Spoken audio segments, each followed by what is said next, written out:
les communications des processus biochimiques au cœur de la MGBA. Dans CK3, nous résumons la conception des dispositifs et la méthodologie de collecte de données empiriques visant à enrichir les modèles de canaux analytiques in vivo et in vitro. Dans CK-EVOAT, nous abordons les éléments primaires d'une infrastructure de réseau IOBNT reposant sur des modèles de canaux MGBA et décrivons un environnement de simulation en soutien à la conception de réseau. Enfin, dans CES-EV, nous concluons nos résultats. En raison de sa contrôlabilité, GOAC offre un banc d'essai expérimental parfait pour étudier les canaux de communication MGBA où les liens de communication individuels peuvent être isolés et testés.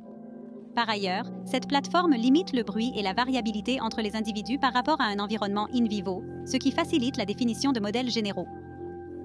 De plus, cette plateforme in vitro sera également utilisée pour tester les dispositifs et les interfaces conçus en tenant compte des critères décrits dans la SEX3A afin d'assurer des opérations précises et de la biocompatibilité avant de mener des expériences in vivo.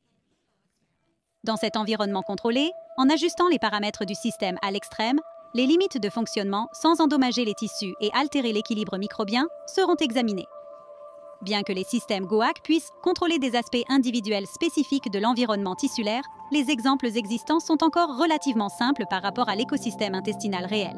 Créer un GOAC plus représentatif de la fonction physiologique testée est un défi qui doit être relevé.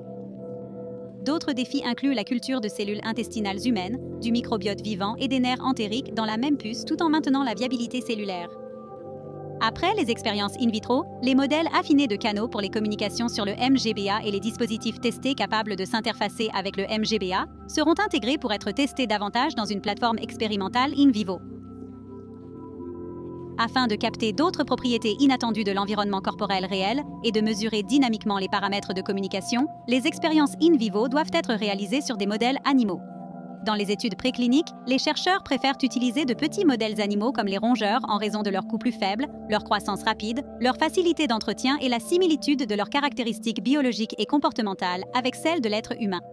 Nous décrivons ici notre méthodologie basée sur des modèles de rats qui sont tout à fait adaptés pour observer les effets globaux sur un vivant.